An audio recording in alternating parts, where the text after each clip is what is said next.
Olá, tudo bem? Hoje a gente vai gravar a nossa aula 7 desse nivelamento, né? Curso Brasil Oficial. Sejam todos bem-vindos, bem-vindas, bem-vindes. Se você ainda não está no grupo do WhatsApp, eu vou deixar o link aqui na descrição, tá bom? E hoje eu quero falar sobre coisas mais profundas, assim, para o concurso, sabe? Não sei se aconteceu com vocês. Vocês se lembram quando vocês estavam escolhendo a profissão de vocês, o vestibular? Eu lembro que na minha época eu não tinha muito claro o que eu. Aliás, eu tinha, né? Eu queria ser jornalista.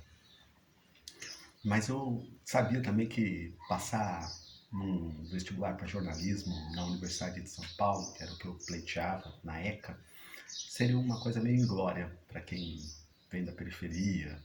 Enfim, vocês sabem o rolê, né? E aconteceu de eu receber as inscrições gratuitas para fazer o vestibular da Unesp, da Universidade Estadual Paulista. Havia um programa do governo estadual que dava isenção para promover os cursos de licenciatura da Unesp. E num belo dia, a diretora da escola chegou na sala de aula e perguntou se alguém do terceiro ano estaria interessado em ganhar essa inscrição, essa isenção, melhor dizendo, para fazer o vestibular. Todos os meus colegas sabiam que eu ia fazer o vestibular para jornalismo na USP, mas como ninguém mais prestaria vestibular na sala de aula, eu resolvi aceitar esse desafio de fazer o curso de licenciatura para Ciências Sociais na Unesp em Araraquara. E a partir daí a minha vida mudou por completo, porque eu larguei mão do jornalismo e fui estudar ciências sociais. Hoje eu sou bacharel em ciências sociais, não pela Unesp. Antes de me formar, eu ainda passei pela Universidade de São Paulo e fui concluir meu curso na Universidade de Brasília. Paralelamente a essa estrada do curso de Ciências Sociais, que para mim levou 10 anos, eu vinha prestando concursos públicos, né? Porque era a minha fonte de renda. E toda vez que eu passava no concurso e era chamado para trabalhar, eu tinha que mudar de faculdade. Então eu comecei na Unesp, passei pela USP e fui terminar na UNB. Quando eu fui para a UNB, no finalzinho da graduação, sempre prestando vestibular, tá, gente? Porque eu lembro que tinha uma época, uma possibilidade de transferência com as matérias que a gente fazia na faculdade anterior, só que a burocracia era maior. Como eu era bom de prova, eu achava mais rápido fazer o vestibular e pedir a tal da equivalência das matérias. Para mim era mais rápido. De modo que, só para vocês terem uma ideia, o curso de introdução à antropologia eu cheguei a fazer umas 3 vezes. Eu fiz introdução à antropologia na Unesp, eu fiz introdução à antropologia na USP e fiz introdução à antropologia na UNB. Professores maravilhosos. Eu tenho a honra de ter sido aluno do professor Kabengele Munanga na USP, a honra de ser aluno do professor Dagoberto na Unesp, em Araraquara. Agora, eu não posso também dizer que eu queria ser cientista social, eu queria ser jornalista, né? E o vestibular me impediu, infelizmente, de praticar essa profissão. Mas o fato é que eu fui me encontrando nas ciências sociais porque a minha vontade de ser jornalista era, antes de tudo, problematizar a sociedade, né? Eu via na faculdade de jornalismo a possibilidade de fazer política, de militar, de questionar. Era a referência que eu tinha é, no meu campo assim de visão, era fazer jornalismo. Mas olha só, né? Quis o destino que eu fizesse ciências sociais, lidasse com as questões de Karl Marx, Max Weber, Durkheim, para ficar aqui só nos três porquinhos, e de modo que eu até hoje leio outras coisas, né, que não caem no CACD. Por exemplo, agora mesmo eu estou lendo Michel Foucault, estou lendo um livro que é Le Courage sobre la Vérité. É um livro que é a segunda edição não, é o segundo volume do Governo de Si e Governo dos Outros. Para quem sabe um pouco da literatura do Foucault, vai se lembrar que esse Governo de Si, Governo dos Outros são os últimos cursos que o Foucault deu já nos anos 80, um pouquinho antes do seu falecimento. Então, essas problemáticas das ciências sociais sempre caminharam comigo por formação. São 10 anos de graduação, depois eu fui para Harvard, quando voltei fui fazer mestrado em economia, depois em relações internacionais, todos inconclusos. Eu sempre gostei mesmo de política, gostei mesmo de concurso público. Então eu entrava e precisava trabalhar e na necessidade de precisar trabalhar não podia ficar, né? Isso valeu para todos os meus cursos de universidades públicas no Brasil. A impossibilidade de conciliar trabalho e estudo. Há quem diga, não, César, mas é possível, eu conheço fulano que concilia, eu conheço ciclano que concilia. É possível. Para mim não foi. Eu tenho as minhas limitações, né? Eu reconheço as minhas limitações. Para mim não era possível a conciliação, porque nesse tempo eu já estudava com afinco para o concurso de admissão à carreira de diplomata. Eu via na representação diplomática um lugar de fazer política, né? A técnica do exercício da diplomacia é a política. Então eu me via nesse espaço. Muito bem, feita toda essa digressão, por que eu estou contando todas essa minha trajetória para vocês?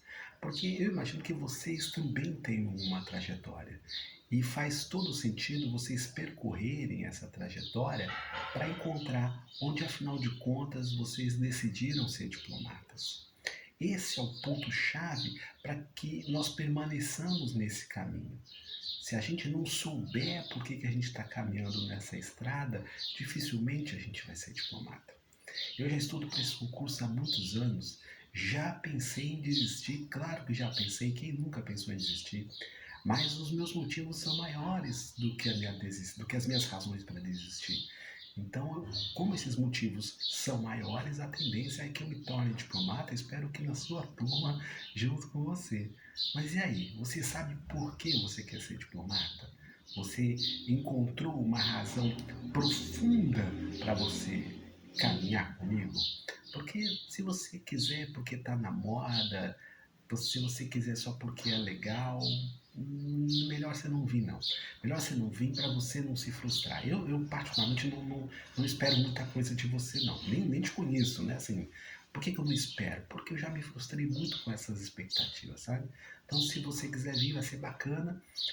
Mas eu não espero que você vá fazer as mesmas coisas que eu estou disposto a fazer, porque, afinal de contas, cada um tem seus motivos, não é mesmo? Mas a pergunta que eu quero deixar hoje para a gente é sobre o motivo, né? Sobre o porquê a gente quer ser diplomata. Eu falei, mas não disse por que eu quero ser diplomata, né? E não é segredo para ninguém, assim. É que eu não fico falando muito porque, afinal de contas, acho que não faz muito sentido se você não perguntar, né? Mas em linhas gerais, eu me lembro que o motivo pelo qual eu queria me tornar diplomata foi variando ao longo do tempo. Primeiro que eu achava muito chique. Comecei assim, sem noção, né? Sem noção. Eu achava muito elegante trabalhar de terno e gravata, eu achava muito bonito representar o Brasil e aquela conversa toda. Então, como eu já tinha um hábito de tomar vinho, eu achei, olha só, que eu pudesse tomar bons vinhos na diplomacia. Pois então, teve um dia que eu descobri a minha adega, uma adega em São Paulo que eu gosto muito, e eu descobri que eu não precisava ser diplomata para tomar bons vinhos. Aliás, eu vou te convidar para tomar um vinho comigo, viu?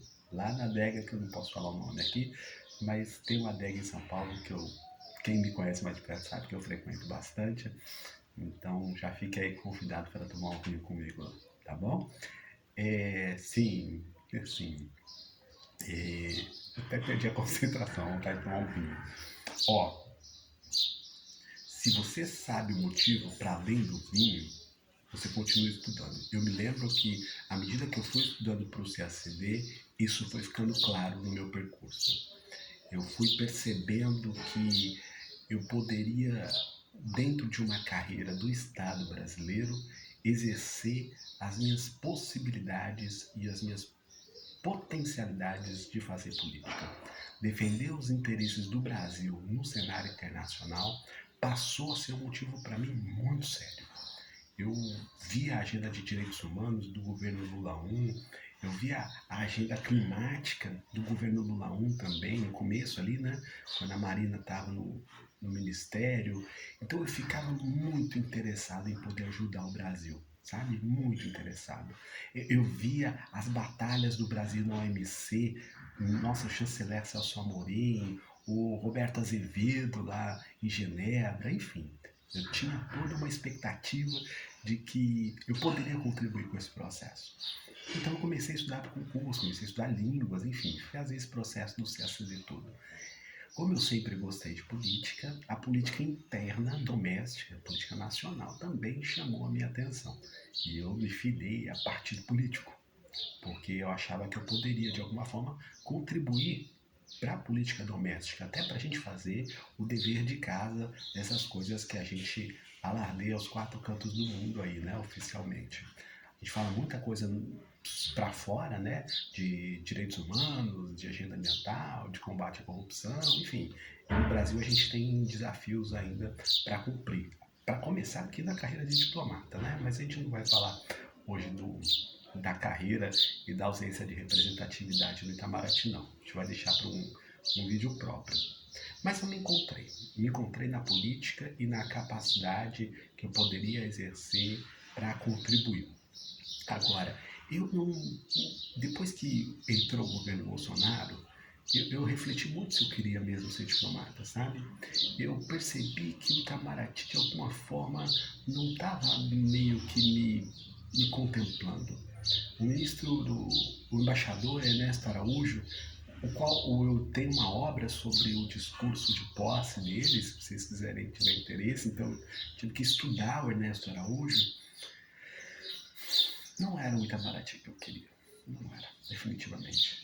Mas, para não falar do inelegível e do embaixador Ernesto, voltando ao governo Lula 3, eu também não estou muito localizado, né? Porque eu vi um discurso de posse pela representatividade, eu vi movimentos negros, movimentos sociais, das mais diversas tendências, buscando voto, então, passarinho aqui, buscando voto para tirar o Bolsonaro, mas o governo que se instalou, eu estou falando em final de 2023, foi um governo basicamente construído por homens brancos e negros que passam pano para homens brancos. Eu não tenho paciência para isso, não tenho.